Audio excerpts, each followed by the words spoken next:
Olá, alunos, bem-vindos à nossa disciplina de Geografia Política. A Geografia Política, assim como a disciplina de Geopolítica, inserida dentro do conteúdo de Geografia Política, é um dos campos mais antigos da geografia moderna e vai surgir justamente no interim em que os Estados-nação europeus eles estão se formando. Estão criando suas estruturas administrativas e estão, por conseguinte, se expandindo, seja dentro da própria Europa, através de guerras, de conflitos, ou em outros países, através do processo de colonização, principalmente no caso da África. Vocês irão perceber, ao longo dessa disciplina, que grande parte das teorias explicativas, elas têm como autores europeus ou autores norte-americanos. Porém, existe uma geografia política, mas principalmente uma geopolítica, que é mais ligada à questão das relações internacionais, as ações entre os Estados. Existe uma produção endógena, seja brasileira, seja latino-americana também, é muito fértil. O tema de nossa aula hoje, especificamente, será da política à geopolítica. O que isso significa? A geopolítica e a geografia política, elas bebem de teorias dos autores contratualistas, daqueles filósofos, sociólogos que estavam estudando a sociedade.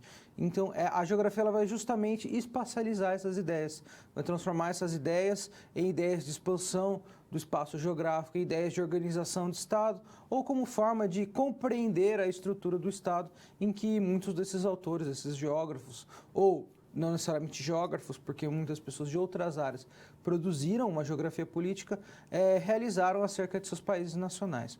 Vamos agora rapidamente para um breve resumo de nossa aula. Então, trata-se da unidade de ensino 1.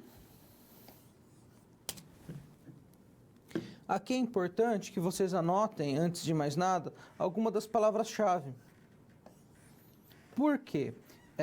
Durante o estudo de vocês poderão voltar com maior facilidade para os temas ou para a aula específica e reassisti-las durante justamente o processo de estudo para as provas.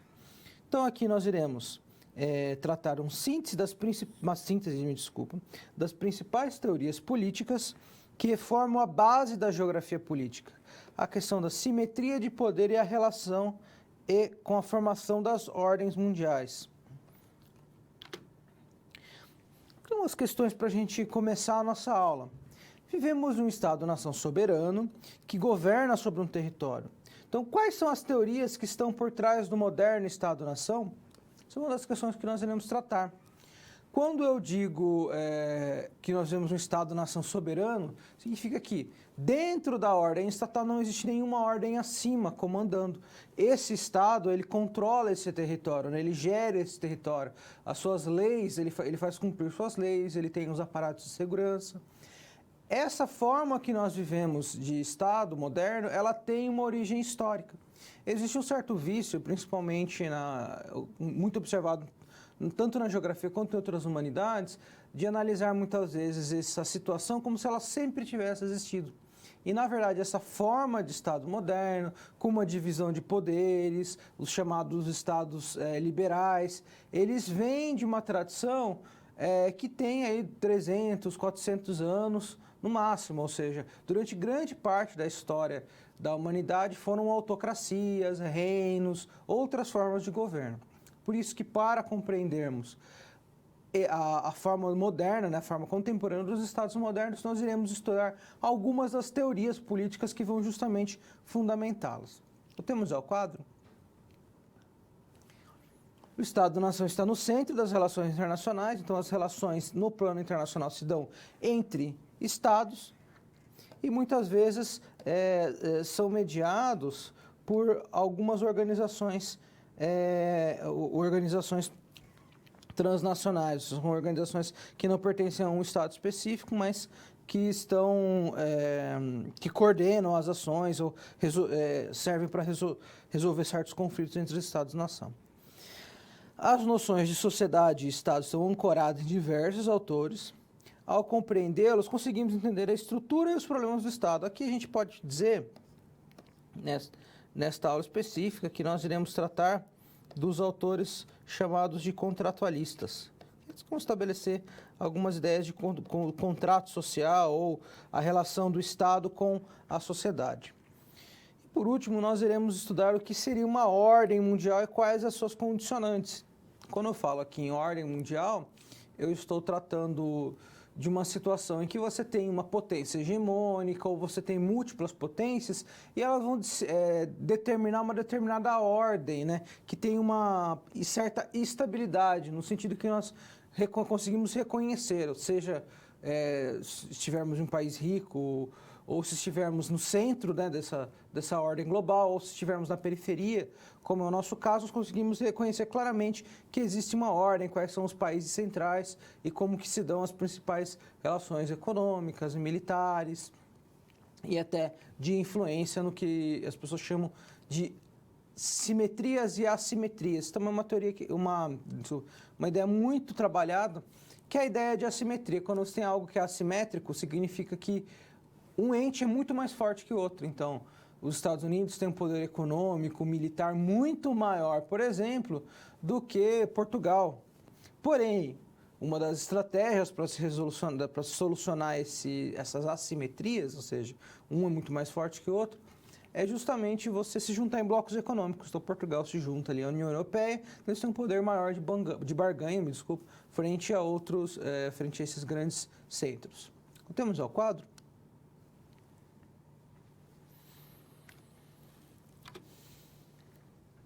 Então, nós trabalharemos também aqui nós trabalhamos alguns conceitos importantes para a geografia. E um deles é o conceito de território. O território vai estar quase sempre como um pano de fundo ou um ator principal na discussão de geografia política. Vamos rapidamente ao quadro, me desculpa.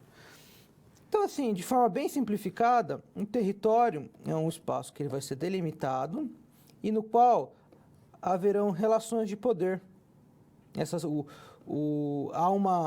Dentro desse território, há uma situação no qual existe um poder que ele pode ser exercido aqui, seja via Estado, seja grupos paramilitares, seja até questões étnicas, questões de determinados grupos culturais. Então, o conceito de território ele é fluido, pode ser um território para a administração federal, pode ser um território de gangues, por exemplo, porém é um conceito que ele é muito utilizado.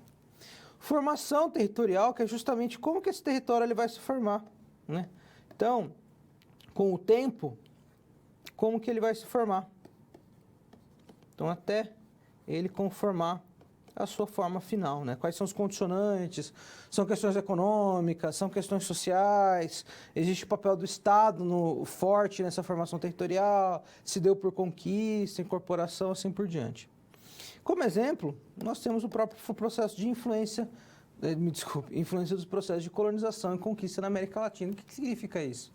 Quando os colonizadores eles chegam aqui na América Latina, na América do Sul, e em outros países que sofreram o processo de colonização, eles trazem uma organização social, eles trazem uma visão do território, uma visão do uso do território, e eles vão incorporando, vão colocando essa visão como hegemônica e vão assim constituindo um território à semelhança desse território da metrópole.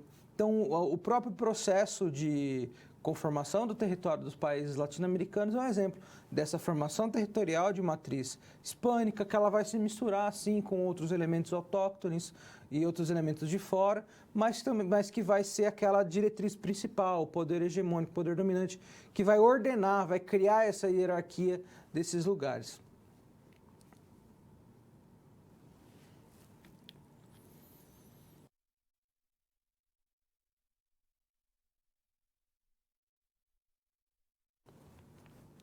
Tratemos agora, rapidamente, de algumas das principais teorias políticas que vão constituir o corpo do atual Estado contemporâneo, do atual Estado moderno e contemporâneo, e qual que seriam as influências, né, a importância do estudo dessas teorias políticas para a própria geografia política.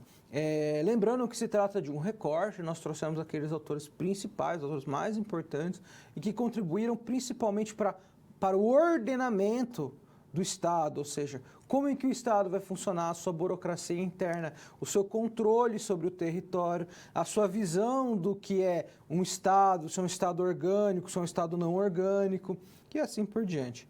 Vamos ao quadro? Porém, antes nós devemos nos lembrar das relações entre política e sociedade ao longo da história, né? Então, nós tivemos um processo de sedentarização, ou seja, quando os indivíduos eles começam a sair do estilo de vida, nômade, começam a se sedentarizar, ou seja, eles começam a apropriar do excedente agropecuário, se estabilizarem em determinadas localidades, surge uma necessidade quase natural do estabelecimento de ordem. Aqui devemos notar que se tratam de teorias já mais consolidadas, porém existem visões alternativas de como esse processo se deu. Porém, ele acredita que ele se deu em grande medida por conta das necessidades que ocorrem quando você se abandona um estilo de vida nômade, se sedentariza e você tem a necessidade do controle desses recursos. O controle desses recursos vai necessitar de uma certa hierarquia, de indivíduos que mandam, indivíduos que são mandados, que podem coordenar a própria atividade agrícola. Notemos ao quadro? Então, até com uma certa ordem, uma certa forma de lei. Então, isso também vai definir uma hierarquia, ou como as pessoas podem chamar de uma proto-hierarquia. Então, a organização da sociedade, né, origem no controle dos recursos naturais, principalmente dos rios. Então, você tem que controlar esses recursos, quem que vai plantar o que, aonde, assim por diante.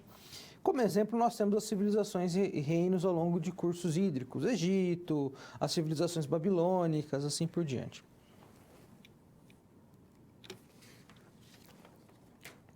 A organização e administração desses recursos, muitas vezes, são escassos, faz com que o poder político e o poder institucional encontrem-se ligados à formação das instituições, formas de governo e estados. Então, aqui nós temos, novamente, como exemplo, a civilização ao longo dos rios, mas não necessariamente ao longo de rios ou de grandes rios.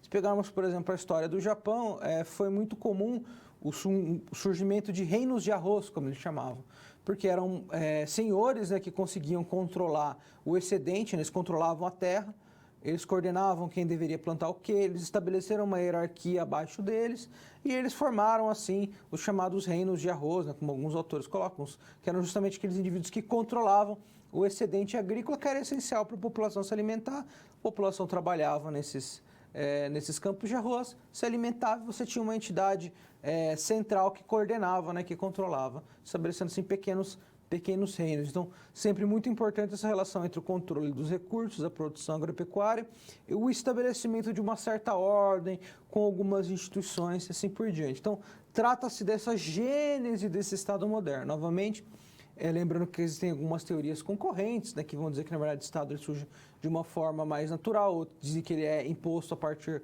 de conquista, imposto a partir de outras ordens externas. Porém, essa é uma das teorias mais aceitas. Voltemos ao quadro.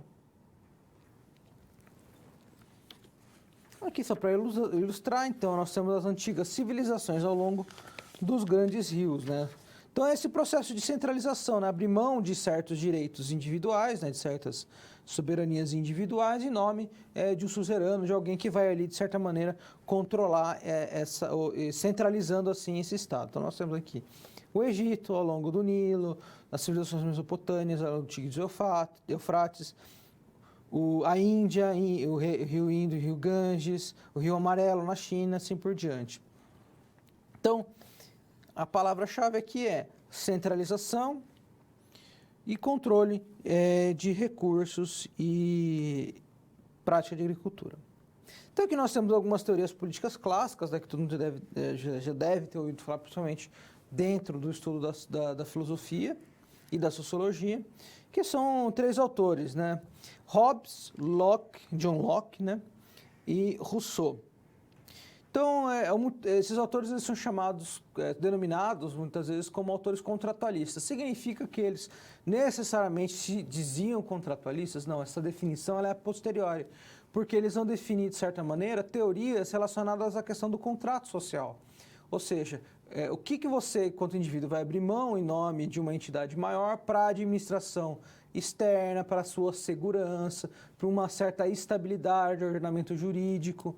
Então, esses autores vão justamente estudar de onde emana o poder, quais são as leis que vão justificar o poder de suzeranos, de reis, de representantes do povo, como se deve se dar essa hierarquia, como se deu essa hierarquia, e muitos desses autores vão ter visões diferentes da própria natureza humana.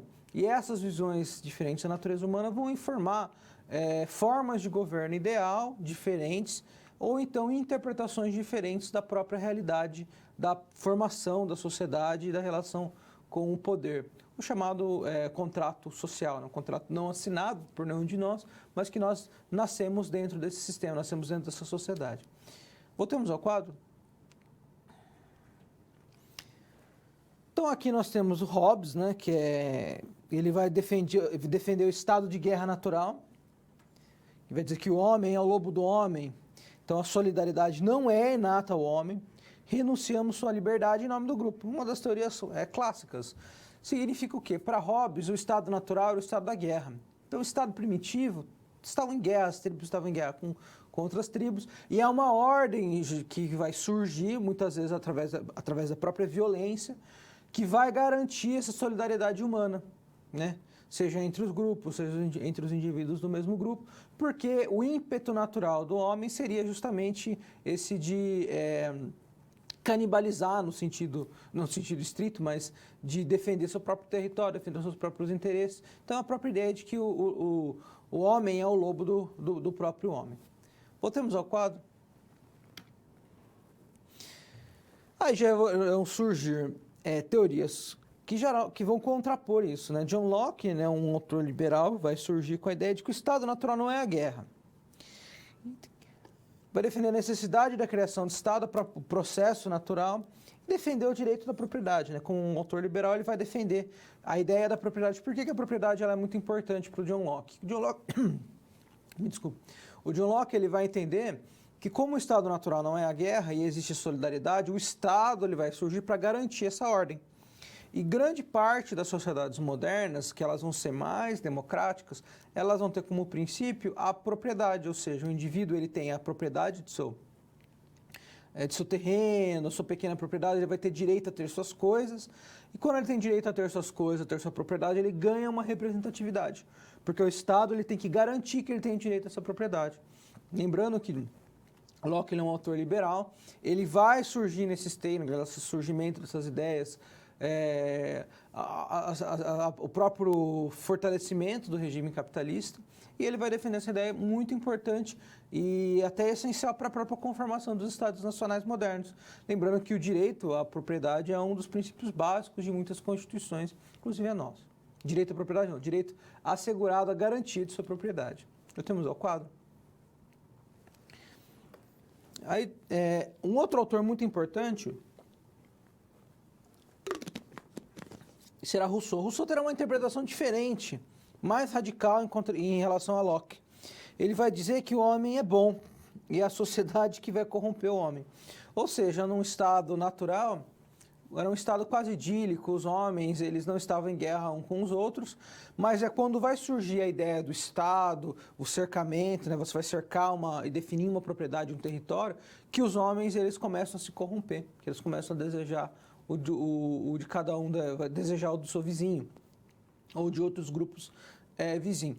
Rousseau ele vai ter esse entendimento diferente da natureza humana, mas embora antropologicamente nós sabemos que tanto Hobbes quanto Locke e Rousseau eles não estavam cada qual ao seu jeito certos, né? Rousseau, os estudos arqueológicos mostram que o período primitivo foi um período de guerras intensas, de muito conflito, principalmente entre tribos, ou seja, a visão de que o homem ele era bom e a sociedade corrompeu, não tem evidências científicas hoje para comprovar isso, mas também não que o estado natural do homem é justamente a guerra, né? Então, chegou-se, né, hoje é um consenso de um certo meio termo. Porém, Rousseau foi muito importante para estabelecer os limites do poder e a própria questão da governabilidade. Voltemos ao quadro. Então ele vai definir a ideia de que o pacto social deve alienar liberdades individuais em troca de liberdades civis. Então os indivíduos vão abrir mão de sua liberdade pessoal em nome dessas liberdades civis, ou seja, justamente a ideia de um corpo mais coerente de sociedade. Ele procura resgatar esse estado de natureza, né, não de forma não eficiente, né, ele não consegue, mas ele vai defender bastante em seus escritos. E é um dos responsáveis pela própria ideia de divisão de poderes, legislativo, executivo e judiciário, que está em nossas teorias modernas. Então, como vocês puderam observar, todo o ordenamento do nosso Estado moderno, nosso ordenamento jurídico, ele tem essa historicidade. Então, não necessariamente eles vão seguir à risca as teorias desses autores, porém eles possuem essa inspiração, são modelos alternados, a própria questão da divisão de poderes que o Rousseau vai preconizar. Existe em muitos países, mesmo em países que às vezes não são considerados democráticos, tem alguma variação dessa divisão de poderes e assim por diante. Então, para entender a própria questão da geografia política, compreendemos a questão da política, essas teorias políticas que vão dar essa base de sustentação desses estados modernos.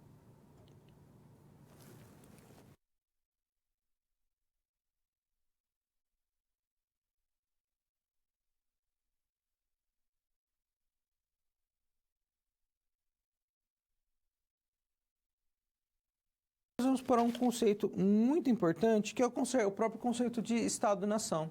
Se nós tivermos teorias políticas que vão informar, que vão auxiliar no ordenamento desse Estado-nação, a noção de Estado-nação é justamente uma noção já relativamente recente em termos históricos, que vai juntar um grupo étnico, uma nacionalidade, me desculpa, e uma forma de organização, que é justamente a forma do Estado, né? Esse primeiro Estado moderno que vai dar origem ao Estado-nação. O Estado-nação é muito importante na medida em que, no palco internacional, no cenário internacional, são os Estados-nação que se relacionam com os outros, seja através de mediações de organismos supranacionais, seja através da resolução de conflitos entre as partes.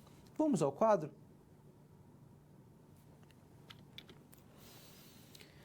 Então, uma definição tradicional um Estado-nação é uma área geográfica que pode ser identificada como possuidora de uma política legítima que, pelos próprios meios, constitui um governo soberano, enquanto um Estado é uma entidade política e geopolítica, uma nação é uma unidade étnica e cultural, ou seja, nós temos a entidade política, né, o Estado, né, sua burocracia, e a nação como uma unidade étnica e cultural. Que nós devemos lembrar que não necessariamente isso implica uma homogeneidade cultural, mas sim que num conjunto, muitas vezes um mesmo idioma, um conjunto de tradições comuns ou um acordo em comum que vai definir essa unidade.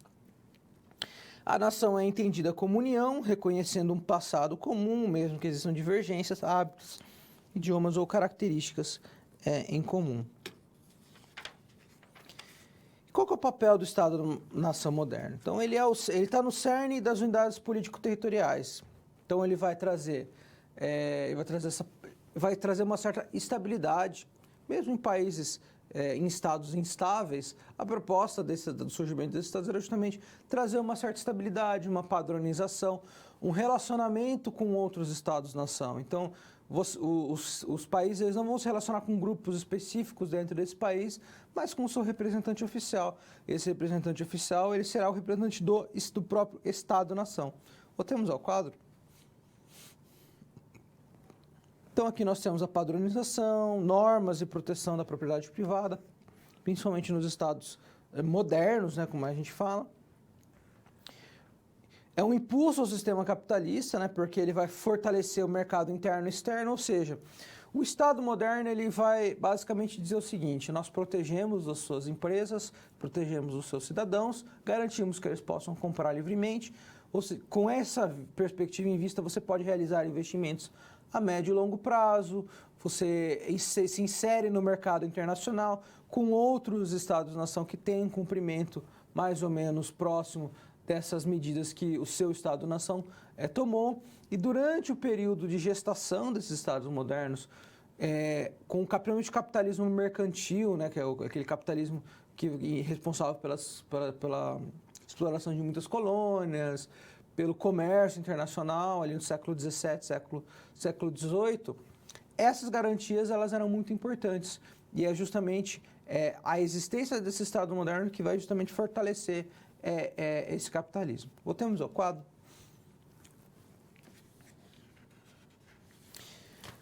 Aqui nós estamos dando um pequeno salto, nós iremos para uma forma de organização, que é a forma de organização do Estado brasileiro e de outros estados, que é chamado Pacto Federativo. Não, o que é um pacto federativo? Né? Significa o quê? Que os estados dentro do Estado-nação, ou seja, os estados ou as províncias em alguns países, ou as regiões administrativas, que vão possuir uma certa autonomia em relação ao ente federal, mas elas serão federadas, ou seja, elas irão compor essa federação.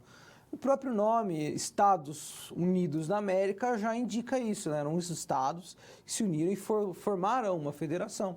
Isso é chamado do Pacto Federativo, ou seja, nós, estados, teremos certas atribuições, você, ente federal, terá outras atribuições, você vai nos representar internacionalmente, vai mobilizar um exército próprio, definirá algumas diretrizes, estabelecimento de representantes de cada estado, decisões tomadas em conjunto ou por maioria, assim por diante.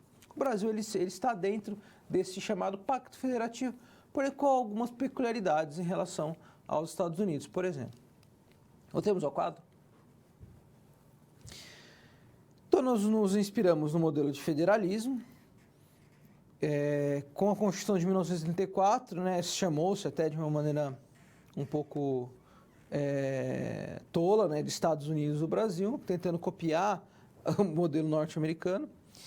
Os Estados-membros, né, províncias ou Estado, que possuem, no caso brasileiro, me desculpe, possuem pouca autonomia se comparado ao modelo dos Estados Unidos. Por quê?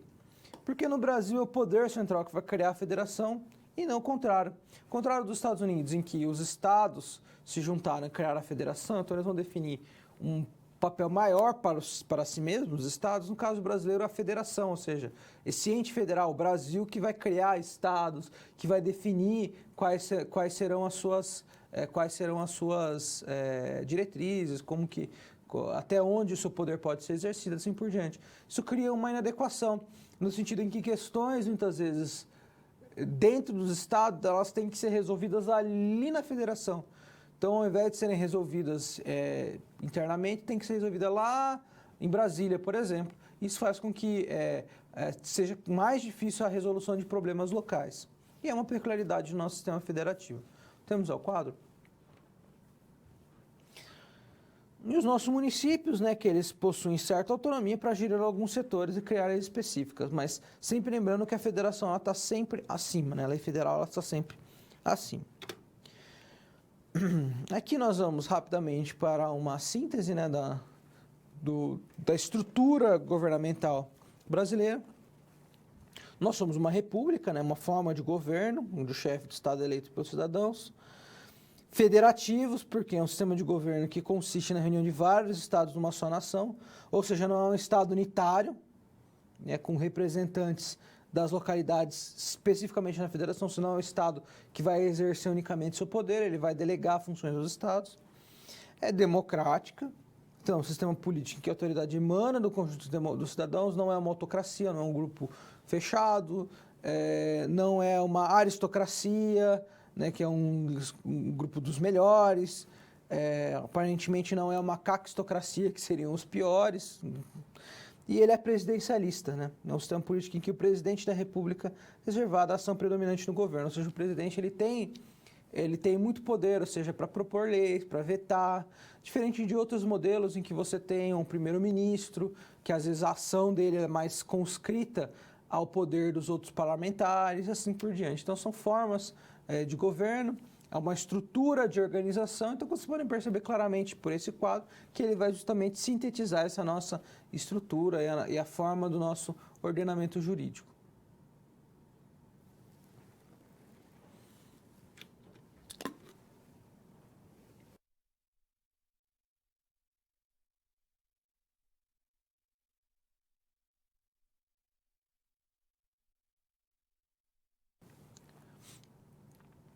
Agora nós iremos tratar de um campo da geografia, que é a chamada geografia política, e a geopolítica, que ela vai surgir também dentro desses temas, elas vão tratar de temas um pouco diferentes. Então é interessante que nós façamos estabelecemos algumas diretrizes, algumas diferenças entre essas duas. Vamos ao quadro? Então, geografia política, o termo é antigo e remonta aos estudos do século XVII e século XVIII. Aqui, principalmente, se nós formos entender dentro de um contexto de organização dos Estados europeus. Por que eu falo isso? Quando os Estados europeus eles vão se organizar, eles vão se organizar em grande medida ou visando a sua estrutura, a sua estabilidade interna. Lembrando que em muitos países europeus, a gente pega, por exemplo, o caso da Alemanha, eram diversos príncipes, principados, e isso tem que haver uma coordenação geral que vai diminuir a soberania nesses príncipes, vai eliminar muitas vezes esses principados, em nome de uma centralização, de uma organização comum. Isso vai criar a necessidade, muitas vezes, do conhecimento desse território, do estudo dos seus recursos, de suas potencialidades, de suas fraquezas. Então, a geografia política ela vai surgir principalmente nesse campo, né, preenchendo essa lacuna. Voltemos ao quadro. Hatzel, né, Friedrich Hatzel, que é um dos geógrafos mais importantes, é quem iniciou o estudo geográfico. Ele vai sistematizar temas interligados. Então, vai trabalhar o estudo do território, tamanho, formato, sua expansão, estudo das fronteiras. Lembrando que é o período em que eles estavam reconhecendo os estados, reconhecendo os limites territoriais dos países. Zonas conflituosas, etc. Estudos da circulação de mercadorias e de pessoas, estudo do solo, de suas características, de seus usos e de suas potencialidades. Isso aqui é especialmente verdadeiro se nós pegarmos, por exemplo, estudos de geografia política brasileira antigos e comparar com de outros países, a estrutura é muito parecida. O homem, às vezes o solo, as potencialidades, os recursos minerais, vai se inserir bastante nessa discussão.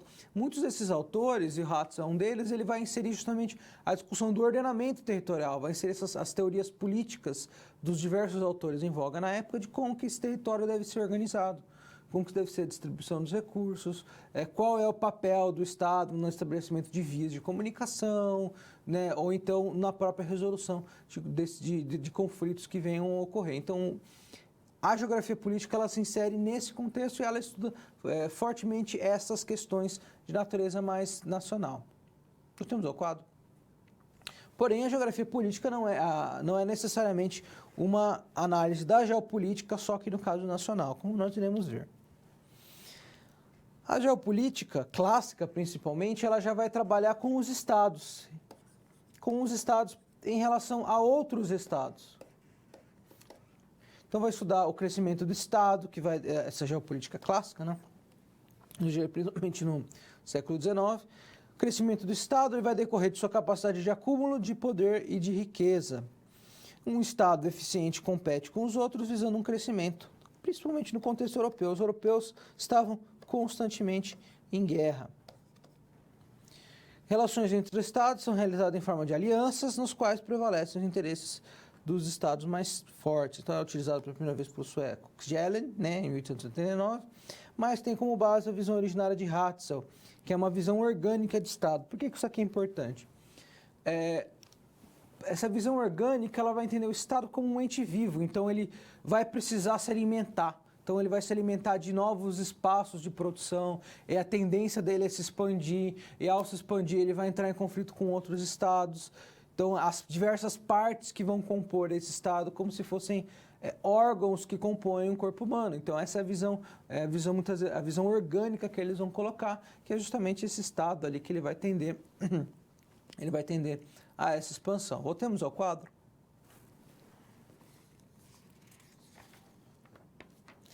E aqui nós temos alguns dos momentos da geopolítica, né? No primeiro momento, né, até a Segunda Guerra Mundial, imerso em um mundo multipolar conflituoso.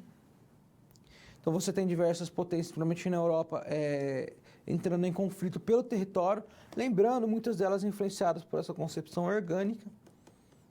A ideia de espaço vital, que presente em algumas das teorias do Terceiro Reich, ela vai tratar bastante a importância de você ter um território que controla para poder se expandir assim mais e mais, assim por diante. Num segundo momento, que é no final de 1955 até 1970, que vai se aflorar uma bipolaridade entre Estados Unidos e União Soviética, regimes políticos diferentes, visões diferentes de mundo. Um terceiro momento, né, do final da década de 70 até os dias de hoje, que vai ter essa queda da bipolaridade e uma heterogeneidade de propostas. Então, o momento em que nós vivemos são diferentes teorias que vão informar respostas diferentes a problemas geopolíticos e visões de interpretações diferentes da geopolítica.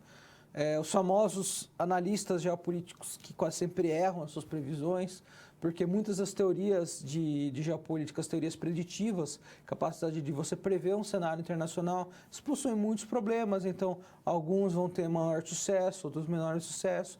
O comportamento de muitos estados ele é mais previsível que de outros, e existem questões que muitas vezes não estão previstas, mas que causam um enorme impacto e que a maior parte dos analistas não esperam, como uma questão, uma própria pandemia global ou uma queda brusca nos mercados que muitos não estavam esperando. Isso muda todo o cenário geopolítico e faz com que esses autores, às vezes, esses analistas tenham constantemente que estarem refazendo, constantemente se atualizando a respeito, desde questões econômicas até dados militares, quantidade de soldados, mobilização de tropas, assim por diante, que cada um desses elementos pode informar uma atitude diferente por parte de um país. Temos o quadro.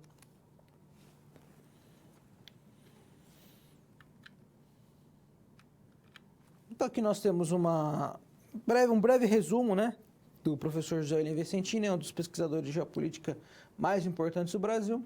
Ele vai dizer que a palavra geopolítica não é uma simples contração de geografia política, mas algo que diz respeito às disputas no poder no espaço mundial e como a própria noção de poder já o diz, poder implica dominação, via Estado ou não, em relações de assimetria, ou seja, quando um ente, um Estado, ele é muito mais forte que o outro. Enfim, que podem ser culturais, sexuais e assim por diante. Não é exclusivo da geografia. As relações internacionais vão estudar bastante a assimetria dos países, vão estudar bastante a própria geopolítica. Aqui nós temos rapidamente aqui alguns dos temas pós-1970, né, novos temas de abordagem, que estão no pós-colonialismo, muitos países em que deixam de ser colônias, se tornam países independentes, as questões associadas a essa nova geopolítica. Aqui, principalmente, na África, movimentos, né, como o próprio movimento contra a guerra do Vietnã, que vão restabelecer a visão do que seria uma ordem mundial, da necessidade da guerra, da não necessidade da guerra, assim por diante. A globalização, né, principalmente a globalização econômica, como que ela diminui o poder dos Estados-nação. A nova ordem mundial, que ela vai surgir pós-queda do Muro de Berlim, ou seja, em que você tem os Estados Unidos como principal ator dominante, como principal ator dominante, a ascensão de novos atores mundiais e organizações não estatais como mediadoras, como a própria Organização das Nações Unidas, a Organização Mundial dos Comércios e entre outras. E as questões de assimetrias que vão continuar sempre muito fortes. Então, ao pensarmos a geopolítica, sempre devemos pensar relações de poder entre países, a questão da assimetria. Existem formas para solucionar a assimetria. Juntar-se com outros países, formar blocos, é uma delas. E a maneira como esses estados eles vão mediar no período moderno, principalmente através de organismos internacionais que vão, de certa maneira, arbitrar quem tem direito ao quê, quem está certo, quem está errado. Porém, cabe aos países, enquanto entes individuais, acatarem as decisões ou não. Então, trata-se de um tema muito complexo, possui variações, a capacidade preditiva muitas vezes ela é limitada por conta do próprio horizonte, né, que vivemos. Mudanças bruscas no sistema global que muitas vezes não são esperadas podem modificar totalmente esse cenário e tornar em muitos casos, o comportamento desses estados, de certa maneira, tornar imprevisível.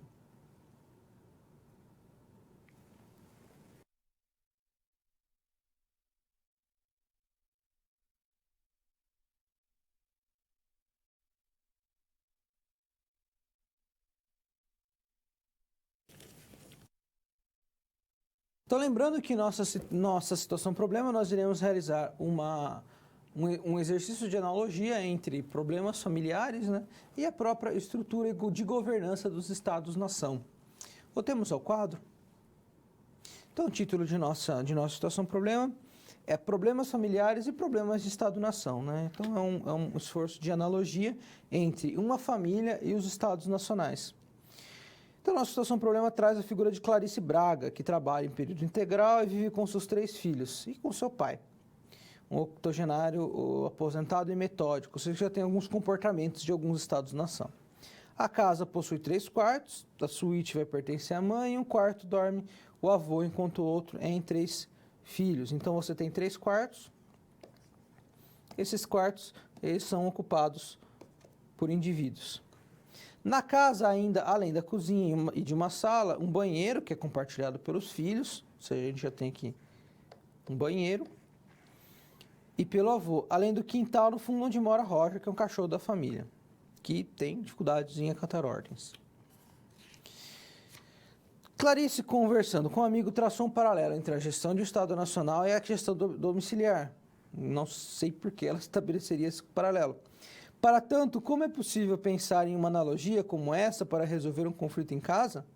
Sabendo-se que as relações de poder são construídas por atores sociais e em certos contextos, como trabalhar com elas nos casos citados a partir dos conceitos geográficos e dos parâmetros elencados por Clarice. Lembrando que daqui é uma situação, problema presente no material de vocês na unidade 1. Então, alguns dos pormenores podem ser observados ali mais à frente. Então, aqui nós vamos retomar alguns temas caros à nossa discussão, que é justamente a questão do território.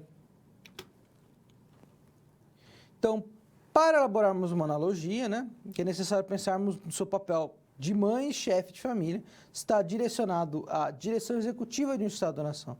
Sendo ela um representante com maior poder dentro do Estado-nação, aí nós teríamos uma certa divisão. Aqui lembrando, né, que Clarice vai representar a União e é responsável pelo orçamento e gestão de recursos a nível federal. Está estabelecendo um paralelo entre um Estado, estando em um Estado-nação, e os diversos entes que vão compor esse Estado-nação. Então, Clarice seria uma espécie de presidente, um líder, né, que vai ser responsável, a partir de seus gabinetes, do orçamento e da gestão desse território, que é o território que vai compor esse Estado-nação. Onde o Estado-nação, vai exercer o seu poder. Voltemos ao quadro. Então, o avô iria representar os estados ou províncias, uma vez possui maiores responsabilidades em relação aos filhos e netos, e também assume responsabilidades com as despesas, assim como as preocupações com o fechamento do orçamento, bem-estar e segurança da família. Os filhos seriam os municípios, com menores responsabilidades e a menor fatia orçamentária. Apresentam preocupações específicas a seus cotidianos, municípios, e não com todo União. Além desses fatores, se tratando de Estado-nação, a casa aí seria o território, né? Seus filhos e seu pai, né? E o avô das crianças, os recursos, comodidade de horário, flexibilização na utilização de certos cômodos, seriam compor esses recursos do território, que ela pode usufruir para auxiliar nas atividades de seu território, já que é comum e de interesse a todos. Ou seja, como vocês podem observar, trata-se de uma mãe de família, que ela vai ser chefe de Estado, nessa analogia, e ela vai justamente deliberar suas decisões, tendo governança sobre esse território e como recursos essas facilidades, essas potencialidades de uso dentro da própria residência.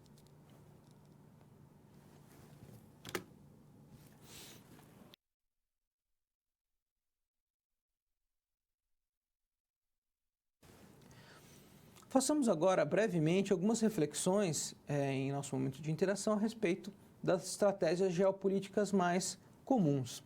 Voltemos ao quadro. Então, nós temos essas estratégias, elas são utilizadas para manter relações de poder entre o poder político nacional e o espaço geográfico, né, tanto nacional quanto internacional. Em relações entre estados, por exemplo, nós podemos ter bloqueios econômicos, sanções. Por que essas sanções elas ocorrem? Quando um país ele pretende, por exemplo, fazer com que outro país ou um conjunto de países, através de um determinado órgão deliberativo, ele deseja que esse país tome certa atitude, seja viabilizar um regime democrático, seja mudar o regime político, o que esses países eles vão fazer? Eles vão impor sanções econômicas, ou seja, vão parar de comercializar com esse país, diminuindo a sua capacidade de acúmulo de capital, por conseguinte, diminuindo muitas vezes o poder da elite política que controla o país. Envolvem estratégias, discursos políticos e teorias geopolíticas em diversos aspectos políticos. O que significa? Significa que, quando nós analisamos as estratégias desses países, os seus discursos, nós temos blocos diferentes de interesses, e esses blocos diferentes de interesses podem se juntar, e ao se juntarem eles podem estabelecer as suas prioridades, em conjunto eles podem negociar com entes mais poderosos e assim por diante. São algumas das estratégias geopolíticas mais importantes.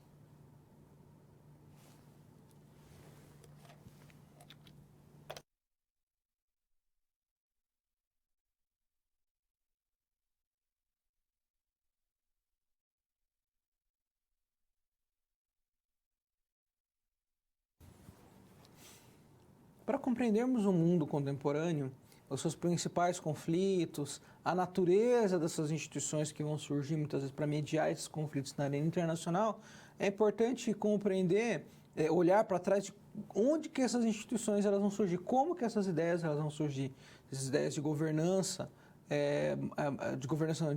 de diálogo entre os países, de resolução dos conflitos. Ela vai surgir de um momento muito conflituoso na história da humanidade, que é justamente aquele momento que vai ter na ordem política do século XIX, principalmente dentro dos países europeus, nesse contexto de domínio europeu, que vão trazer ali dentro desses conflitos uma série uma formatação, um condicionamento da atual ordem. Voltamos ao quadro. Então é importante nós compreendermos essa ordem política. Então, no século XVIII, nós temos as famosas leis de cercamento de terras, né, que vai determinar o fim das áreas comuns e a expansão da criação das ovelhas, muito ligado à relação industrial. Onde que isso vai ocorrer, principalmente? Na Inglaterra. Então, você tinha áreas comuns. Essas áreas comuns, elas vão ser delimitadas, ou seja, vão se tornar propriedade privada, vão produzir, ao invés dos camponeses trabalharem essas terras, serão proprietários, que vão acabar com essas relações feudais, que é o quê? O servo, ele estava preso ao feudo, então ele trabalhava para o senhor feudal, a vida dele era relativamente estável, ele não conseguia uma ascensão social muito grande, se ele fosse atacado, o senhor feudal ele era obrigado a defendê-lo, as terras eram desses senhores, e existiam terras comuns em que esses camponeses trabalhavam para prover o seu sustento.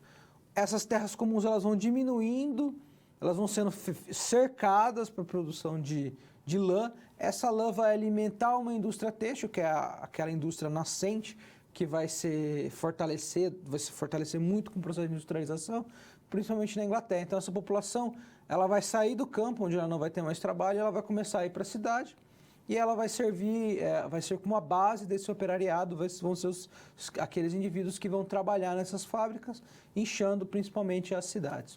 Voltemos ao quadro.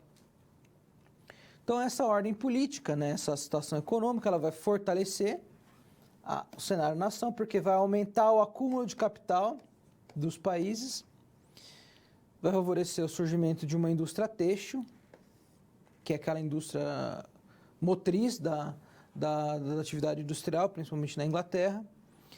A complementaridade, ou seja, então você tem um insumo, a produção de lã, e a mão de obra provendo o trabalho.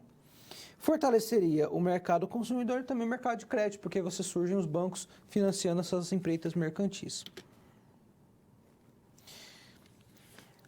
Nós temos a Primeira Guerra Mundial no século XX, então o século XX já começa pesado, né? Já começa com uma grande guerra.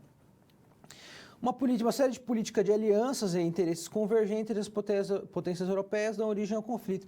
Enquanto a Segunda Guerra Mundial ela claramente tem um inimigo em comum, claramente tem um grande vilão, a Primeira Guerra Mundial está muito ligada aos interesses nacionais e a uma política de aliança que vai fazendo com que os países comecem a declarar guerra uns aos outros. E isso vai acabar escalando numa guerra de grandes proporções. E essa guerra de grandes proporções, uma guerra muito destrutiva, que terá um preço muito alto, tanto para vencedores quanto para perdedores. Voltemos ao quadro. E é nessa ordem, né, resultante dessa ordem que vão começar, dessa guerra, me desculpe, que vão começar clamores por uma ordem, por uma paz, uma paz mundial, né, por uma paz entre as nações.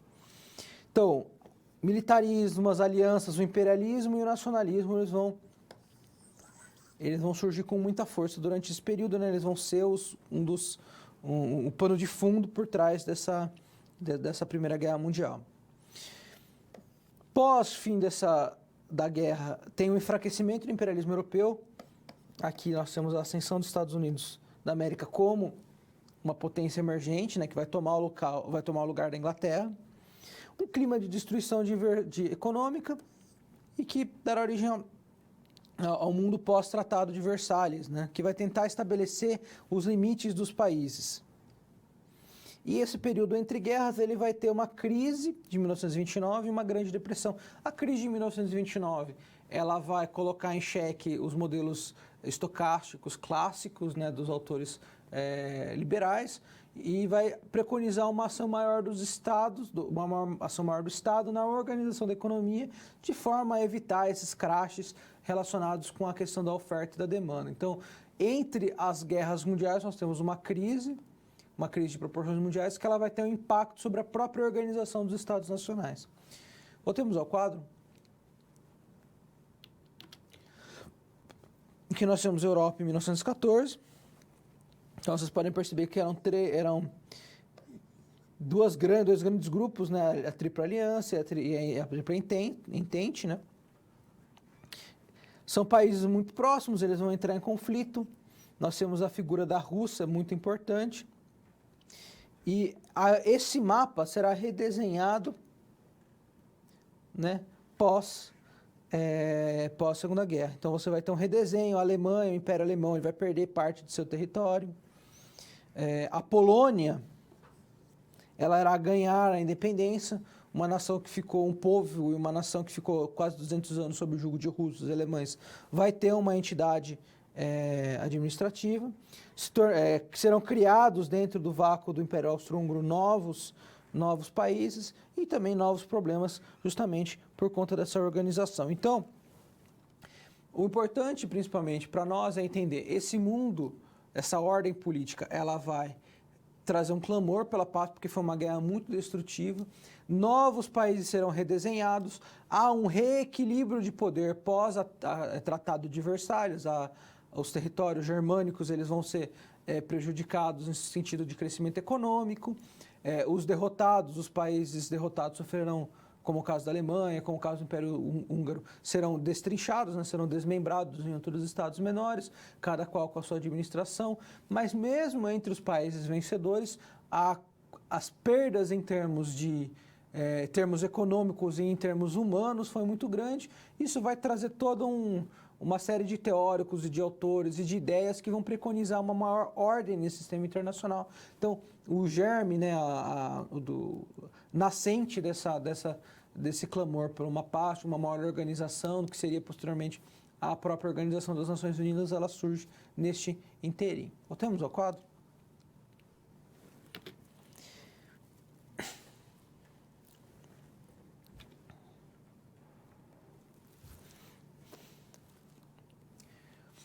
Agora nós iremos tratar do mundo bipolar e da Guerra Fria. A Guerra Fria, por que se chama Guerra Fria? Porque foi uma guerra indireta entre potências com capacidade nuclear, como os Estados Unidos e a União Soviética. Ambos esses países com capacidade para aniquilarem-se mutuamente. Porém, a guerra ela era fria no sentido que ela não era um confronto direto, mas era indireto através de países satélites que entravam em conflito, influência de um, influência de outro, milícia armada pelos soviéticos, milícia armada pelos pelos norte-americanos e assim por diante. Então, foi uma guerra direta, foi uma guerra, como pode falar, uma guerra fria, uma guerra indireta, porém, ela vai estabelecer esse mundo bipolar, assim, essas duas grandes potências muito fortes que vão ditar os rumos da política internacional nos países do globo. Você se alinhava à União Soviética, você se alinhava aos Estados Unidos e assim por diante. Voltemos ao quadro. Para compreender esta ordem, é importante nós relembrarmos a Segunda Guerra Mundial. Assim como a Primeira Guerra foi uma guerra de muito morticínio, os aliados contra os países do eixo. Então, claramente, nós tivemos um conflito de natureza que se dá fortemente no palco europeu, mas ele se estende para o norte da África, se estende para outras localidades e envolve todos os países, por isso que é uma guerra mundial. A ascensão de Hitler e de Mussolini, que vai se alimentar do fracasso do Tratado de Versalhes, que vai ser usado politicamente, que é um tratado que vai enfraquecer bastante os derrotados. No caso da Itália, de Mussolini, Mussolini vai acusar esses países do centro de dominarem o mercado internacional, então ele vai se insurgir contra essa ordem liberal. A criação da ONU após a Segunda Guerra Mundial, justamente para gerir conflitos entre as grandes potências. Ou seja, as potências são grandes demais, são poderosas demais, e esses conflitos, sejam em grandes potências, principalmente, mas em países menores, pode arrastar grandes potências para um conflito de natureza mundial, e nós teremos novamente um grande morticínio e assim por diante. Então, a Organização das Nações Unidas vai surgir justamente com essa motivação nobre, mas também utilitária, na medida que o ambiente de grandes guerras não só prejudica em termos humanos, mas também prejudica o comércio internacional. Voltemos ao quadro. Então, nós tivemos golpes nas potências imperiais, né? Então, os países eles não tinham, os impérios não tinham como manter seus domínios ultramarinos, então esses domínios ultramarinos começam a pedir cada vez mais independência e muitas dessas nações se tornam independentes.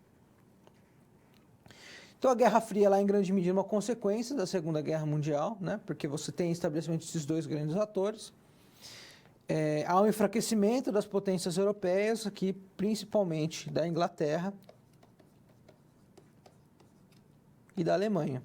A Alemanha porque foi derrotada na guerra, e a Inglaterra porque enfrentava questões econômicas, as questões relacionadas ao fim do domínio britânico no comércio mundial, ao fim das colônias ultramarinas, as dificuldades econômicas internas, os custos da guerra foram muito altos, a própria estrutura e organização do Estado inglês estava deficitária, então a Inglaterra enfrenta um grande período de estagnação econômica e uma consequente e ao mesmo tempo uma grande ascensão dos Estados Unidos. Voltemos ao quadro. Emergência de duas novas potências com ideologias e interesses diferentes. As duas procuravam influenciar e dominar os territórios. Lembrando que os maiores beneficiados da guerra foram os Estados Unidos, mas em certa medida também a União Soviética, apesar das grandes perdas humanas e econômicas, eles vão dominar grande parte dos territórios conquistados pelos nazistas. Então, por que isso é importante? Essa situação de mundo bipolar, ela vai criar o quê? Ela vai criar uma ordem mundial. É uma ordem que os países, tanto centrais quanto os periféricos, eles podem reconhecer, olha, existem dois grandes atores, Estados Unidos e União Soviética. Você pode se alinhar a um ou pode se alinhar ao outro, você pode tentar se manter no meio, mas são essas duas grandes referências em termos de representatividade de um sistema político, de uma organização da sociedade. Nós temos a ordem capitalista e nós temos a ordem socialista, são o regime de mercado e o regime da economia planificada. Então, vão definir sempre os dois nortes, né, os dois nortes não, desculpa, mas o norte que um ou outro país poderá seguir. Então, essa é a ordem que vai emergir pós Segunda Guerra Mundial.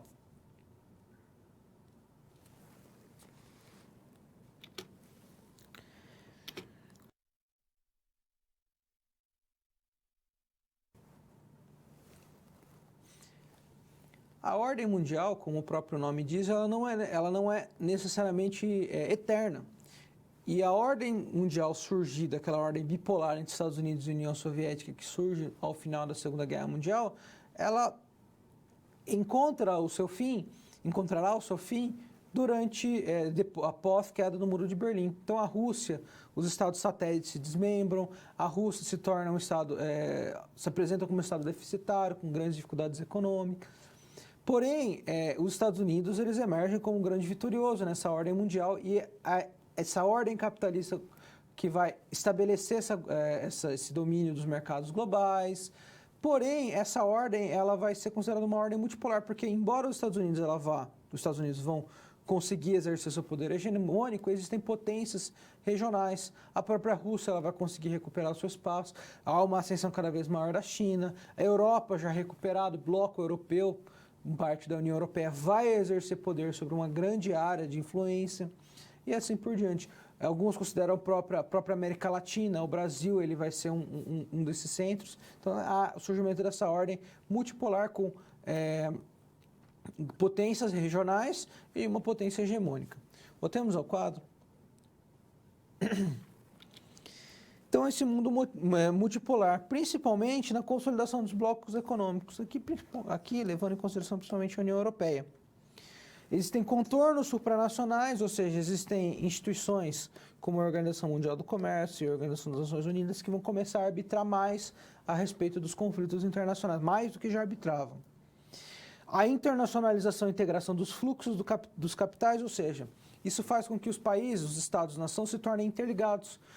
Você tem nos Estados Unidos muito ligado à economia chinesa, ou seja, porque grande parte da produção dos produtos que são vendidos nos Estados Unidos são elaborados nos Estados Unidos, mas são produzidos em fábricas chinesas. Parte dos insumos vem de países africanos, ou vem de outros países da Ásia, ou vem do Brasil. Então, você tem uma economia que ela vai se tornando mais interconectada, em grande medida favorecido pelas próprias redes de comunicação, os avanços tecnológicos. Então, esse mundo ele vai, na palavra de um autor chamado Thomas Friedman, né, esse mundo ele vai se tornando, em termos de, metaforicamente, ele vai se tornando mais plano. As distâncias elas vão diminuindo, porque a comunicação que às vezes demorava semanas, dias, ela vai ser cada vez mais instantânea. Isso permite a tomada de decisões em centros que muitas vezes estão distantes de determinados países. Você consegue controlar o seu estoque de produção na China a partir dos Estados Unidos, com um simples clique e assim por diante. Então, essa ordem que ela vai emergir, muito influenciada pela interconexão entre os mercados, uma ordem que ela vai ser construída pelos Estados Unidos, principalmente, e que vai ter nesses centros regionais de poder as suas áreas de influência, mas que tem justamente esse caráter de interconexão global. Menos militar, e mais econômica, né? Então, o poder ele vai ser mais econômico do que um poder militar, como era em períodos anteriores. Voltemos ao quadro.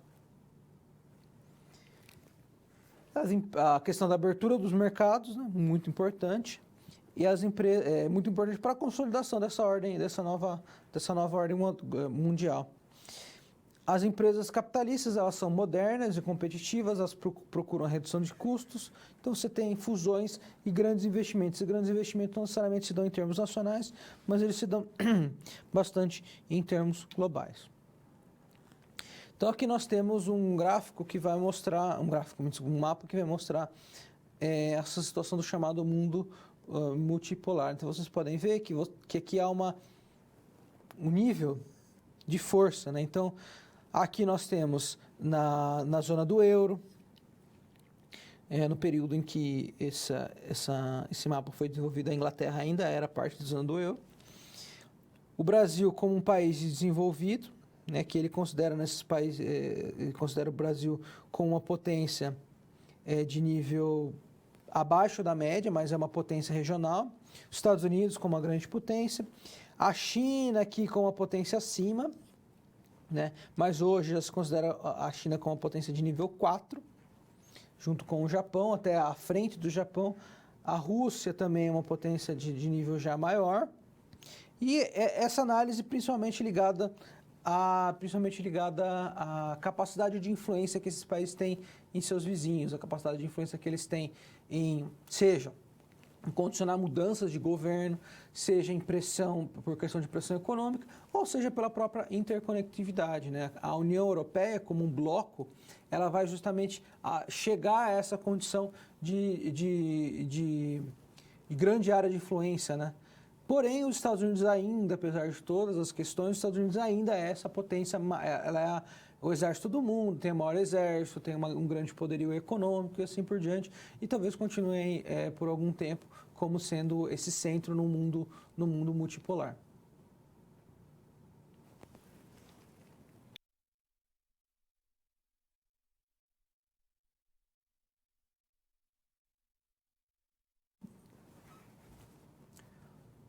Vamos agora à resolução de nossa situação-problema? A nossa situação-problema é intitulada Guerra Fria dentro do lar. Lembrando de uma analogia entre uma casa de família, com seus membros dessa casa de família, tendo uma mãe como a chefe de família, e o território como sendo a casa, a mãe muitas vezes como sendo a representante máxima. No caso, essa família tinha um cachorro, o cachorro Roger, e ele estava causando alguns problemas. E o avô resolve doá-lo sem o consentimento da família. Lembrando que o avô, nessa hierarquia, ele está abaixo da chefe de família, que no caso, a Clarice. A mãe ordena que o avô traga o cachorro de volta e essa relação cria um mal-estar na família. Clarice compara esse cenário ao da Guerra Fria e diz que sua casa não tem estrutura justamente para suportar tal tensão. O avô deveria se portar de forma mais adequada ao tentar solucionar algum impasse, buscando conversar e negociar com os meninos. Como que os filhos deveriam se portar nos próximos impasses com o avô? Como Clarice pode auxiliar na dinâmica da casa a fim de administrar essas tensões? Como o próprio nome diz, aqui quando eles colocam Guerra Fria, é uma guerra que ela é indireta, ou seja, os familiares não entram em confronto direto. De forma indireta, eles tentam colocar as suas posições. E a Clarice ela estaria ali como um árbitro, né, tentando resolver, solucionar esse poder. Por isso que é uma guerra fria, como se ela fosse uma espécie de árbitro de guerra fria. Lembrando que a Guerra Fria foi um confronto indireto, grandes potências com grande potencial de aniquilamento uma das outras, no caso da União Soviética e Estados Unidos, mas que eles não entraram em conflito direto, muitas vezes por conta do seu próprio poderio de aniquilamento, de destruição, mas também por mediações que ocorrem no pano de fundo, reuniões entre os próprios países e assim por diante. Voltemos ao quadro. Como é que isso poderia ser resolvido? Uma forma seria que os filhos de Clarice reconhecessem e legitimassem essa autoridade, ou seja, a Clarice é que manda, então nós vamos seguir, vamos negociar com ela, assim como o avô também negociaria.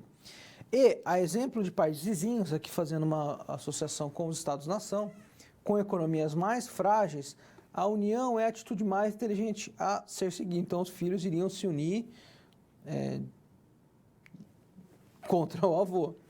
Com relação ao avô, atitudes totalitárias, na verdade aqui são atitudes autoritárias, tá, pessoal? Tendem à impopularidade e geram conflitos. Para não sofrer sanções por parte da Clarice, poderia impor sanções. Então, você não vai usar mais o banheiro em tal horário, você não terá certos privilégios, você não vai poder sair não vai sair para sua caminhada matinal e assim por diante. Para não sofrer sanções por parte de Clarice, ele deve negociar e dialogar com seus netos e buscar uma saída comum.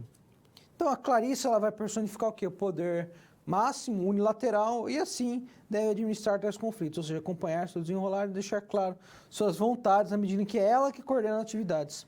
A exemplo dos países mais poderosos do globo que acabam impondo as suas necessidades. Então, aqui no caso, Clarice seria praticamente como se fossem os Estados Unidos e os outros países como países satélites, né, dos Estados Unidos, sempre obedecendo, procurando sancionar suas decisões e assim por diante.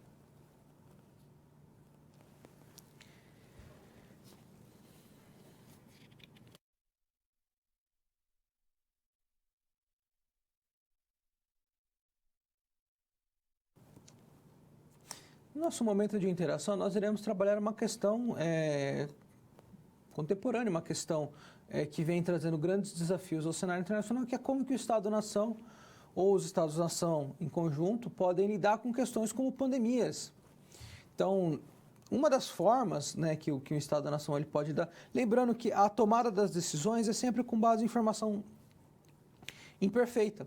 Pandemias que acabam de ser descobertas e que estão se proliferando, muitas vezes elas não têm a sua patologia descoberta, né? O seu comportamento, a sua distribuição claramente decodificada. E com base nessas informações imperfeitas, os líderes eles devem tomar decisões. Então, uma das decisões que os líderes podem tomar, cada uma das decisões terá um resultado positivo ou um negativo. Pode-se fechar as fronteiras, por exemplo. Se fecha a fronteira, esses elementos estão vindo de fora, ou eles estão dentro, mas você não quer que eles proliferem. Você fecha as fronteiras, diminui a circulação das pessoas. Isso tem um impacto econômico, isso tem um impacto também na arena internacional, principalmente no primeiro momento, né? A atitude de você fechar as fronteiras é uma atitude, em termos diplomáticos, muito custosa, principalmente quando não se conhece ainda a extensão dos problemas. Pode ser visto como um ato de xenofobia ou como um certo preconceito por parte dos governantes não receber estrangeiros. Porém, a longo prazo pode resultar numa melhoria do quadro interno do país ou numa diminuição desse contágio. Uma outra medida já mais amena é você fichar esses indivíduos que vêm de fora, ou então medir sua temperatura, deixá-los, esperar para ver se eles se eles demonstram, né, sinais dessas doenças e assim por diante. E, no cenário internacional, procurar soluções em comum, trocando informações médicas, ou seja, se o Brasil, por exemplo, ele tem uma equipe médica pesquisando uma determinada doença, ele vai favorecer o compartilhamento dessas informações com outros estados-nação que estão pesquisando a mesma doença, montando grupos internacionais que vão procurar entender o comportamento e assim trazer soluções e muitas vezes até uma vacina ou algo que possa mediar com maior eficácia. Então, lembrando que o Estado-nação ele tem, na figura principalmente de seus representantes, a capacidade de amenizar os efeitos dessa doença ou de potencializar os efeitos dessa doença, dependendo da maneira como o Estado-nação vai lidar, como os Estados-nação vão lidar individualmente ou em grupo.